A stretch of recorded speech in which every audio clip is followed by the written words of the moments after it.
Are you going to be one of the 10,000 aircraft flying into Oshkosh for 2025 AirVenture?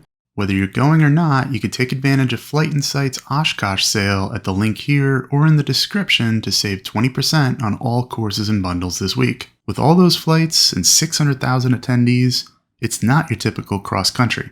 Think of this like it's your entire home state driving to the biggest game of the college football season and everyone has to file in and park at the stadium, only now replace the cars with airplanes and you get an idea of the logistics involved. EAA puts out a notice for each year's show, sometimes called the Oshkosh NOTAM, for aircraft flying in and departing. We'll take you through an example flight to highlight the procedures and what you might expect flying in, but it's absolutely imperative that you read the notice if you're flying into Oshkosh or one of the surrounding airports. It's on the EAA website or just Google something like Oshkosh NOTAM or notice. There are changes to it this year. This year the changes include a requirement to maintain 90 knots on the arrival until you enter the downwind at the field. This is in addition to the existing procedure of flying 90 knots if able, starting from the transition point. The organizers want to ensure the conga line of aircraft arrivals are at the same speed for as long as possible. There's a gravel pit on downwind for runway 27 that you should overfly when you're turning base now. EAA has added a nifty QR code to their notice cover here and has updated web addresses for mass arrivals, helicopters, and the seaplane base. On our example flight, we've left College Park, Maryland and landed in DuPage west of Chicago for our final fuel stop. Fuel management is critical on the Oshkosh flight. You can expect to join a conga line of arriving aircraft up to 50 miles from the field, and holds and diversions are commonly assigned due to overcrowding. Make sure you got plenty of fuel to accommodate. We're departing runway 20 right from DuPage and climbing to 3,500 feet. We'll use the Chicago flyway chart to navigate out from under the Bravo shelf. This route keeps us below the Bravo, which starts at 4,000 here. And it's for good reason. Westbound departures from O'Hare will be holding 4,000, so we want to give them room. Now, this is what a direct shot looks like from DuPage to Oshkosh. But there will be a VFR transition, which begins somewhere west of the field and funnels all arrivals into the airport. We'll talk more about these transitions in a bit, but they start out here to the west. So from the north end of the Chicago Bravo, we're going to be navigating much closer to Madison's Class Charlie. The EAA notice shows us preferred transitions around busy airports. Here's the one for Madison. We'll use the transition east of the airport here, taking us over the town of Columbus, Wisconsin.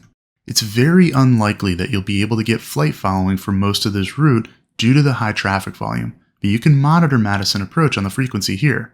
This will be a great way to build situational awareness for the arrival, as most of the aircraft on frequency will be Oshkosh bound. The notice recommends receiving the Oshkosh ATIS on 125.9 within 60 miles of the airport, which is about where we are over the town of Columbus. Besides weather and landing information, we'll also be able to hear the transition in use at the time, though of course this is subject to change by ATC. You should also switch over to Fisk approach as you approach Columbus. It's on 120.7. They'll periodically mention the transition in use and runways for landing. Here's a snippet of what that sounds like. Oshkosh, arriving runway 27, become familiar with the procedure in the NOTAM. We are starting at Puckaway Lake. Puckaway Lake is the starting point. If you directly over those railroad tracks, 1,800, 1 mile spacing, 1 mile spacing. You get any closer now, we're going to start pulling you out. So 1 mile spacing. 1,800, 1,800, and 90 knots directly over those railroad tracks. Aircraft inbound to Oshkosh, arriving runways 27 and 36. Become familiar with the procedures in the NOTAM. The starting point is Puckaway Lake. Puckaway Lake is the starting point of your transition, 1 mile. So on this broadcast, they've mentioned Puckaway Lake as the transition point. This is the second furthest away on the procedure. They also mentioned that the altitude should be 1,800 and the speed 90 knots, and that separation with the aircraft in front of you should be no closer than 1 mile. All these stipulations are listed in the notice as well, though be advised that this year's separation requirement lists 1/2 mile, not 1 mile. But of course, this can be adjusted by ATC anytime. Also, faster aircraft can make the transition at 135 knots if 90 knots is too slow to fly safely. Coming across the east side of Madison like we did, we could proceed to any transition from over the town of Columbus. The recording mentioned Puckaway Lake as the transition, but let's do it from Endeavor Bridge to see the whole procedure. You'll notice there are VFR waypoints for each of the 4 transition points. But it's stressed in the notice, and ATC will mention too, that you shouldn't rely on GPS for navigation, but should visually follow the railroad track and lake shore as appropriate. We'll be following aircraft visually, and as we approach the transition point, Endeavour Bridge, we should find an aircraft that we can slide in behind. The bridge itself doesn't show up in the sim, but it carries a railroad across this reservoir. We want to turn and begin following the railroad. Notice that at no time have we checked in with Fisk approach. It's important to keep our radio communications to an absolute minimum, besides emergencies and other matters. Fisk approach will be tracking the whole conga line visually from the tower, and likely with ADS-B as well. Everyone is doing the same thing, so there's no need to announce intentions, just follow procedures. Now that we've joined the line and are following the railroad, the fun begins. We're monitoring Fisk approach, which will be non-stop with controller instructions. Listen up for your own situational awareness, as there are bound to be a few twists along the way. You'll also need to manage speed and altitude. 90 knots is slow for our Cirrus, so we have some flaps out and our throttle back. And of course there'll be an aircraft in front of us that we want to follow and not get too close to, so as not to create a concertina effect with other aircraft in line behind us. When we're over the town of Ripon, we're going to find the railroad on the northeast end of town. We're going to follow that to the town of Fisk. As we approach Fisk, the controllers will identify us visually by color and type aircraft or low wing, high wing, asking us to rock our wings to acknowledge. When we hear our plane, we're going to rock our wings and do as instructed. Turn right, fly eastbound over Fisk Avenue. 1,800, you're going to enter the left base for runway 36. My Cherokee type, go and set that right turn now for that Cherokee type. Nice job. You're going to monitor tower on 126.6. Have a nice day.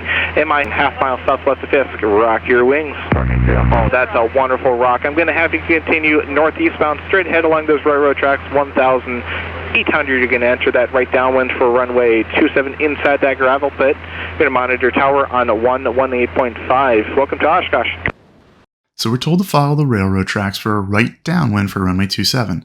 The other option would have been to make a right turn at Fisk following the road to go to runway 36. It's likely that both runways will be in use at once, so keep a sharp listen. Also, departures may be happening on a separate frequency, so there'll be other aircraft you don't hear on the radio. Fisk approach will tell us to monitor tower, at which point we could switch over. They'll give us the frequency, but for the north side for runway 27, it's 118.5. We should start our descent at midfield, and then tower will announce our landing clearance, including where on the runway we should touch down. There are 3 colored dots on runway 27, orange, green, and white. Multiple aircraft will be cleared to land on the same runway, and the dots help separate aircraft on different segments of the runway. Detail rolling down the runway, nice job there, and left turn off into the grass when you can do it. Welcome to the show. As soon as you can make that turn, that'd be great. They got traffic waiting to go behind you. Cessna turn base. We'll be cleared to the green dot, which doesn't appear on the sim, but is right where the beginning of runway 13 intersects. It gives us 3,100 feet of available runway. We obviously don't need to hit the dot exactly, it's not a spot landing contest, it's just a way to separate aircraft.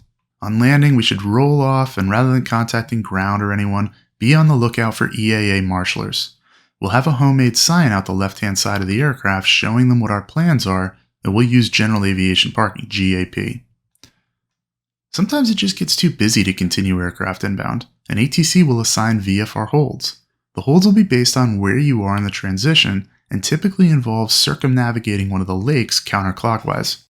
There are procedures for departing the hold as well. Have a great time flying into Oshkosh. It's part of the fun of the event, but it'll really test your nerves. Be prepared for the unexpected. Aircraft not following procedures, not listening to the radio, getting disabled, controllers getting flustered, over-congestion, these are all things that happen every year. Have a diversion airport planned just in case. There's public transport to Oshkosh from many of the airports in this part of the state. Don't clog up the Fisk approach and Oshkosh Tower frequencies with any unnecessary comms. Only use it for emergencies or if you have to go around. And by all means, please read the EAA notice in full before setting off. This video is no replacement for being familiar with the full notice. We've highlighted some items in it, but there are more details within. Bring plenty of fuel, and consider having a friend or two along to help with spotting aircraft.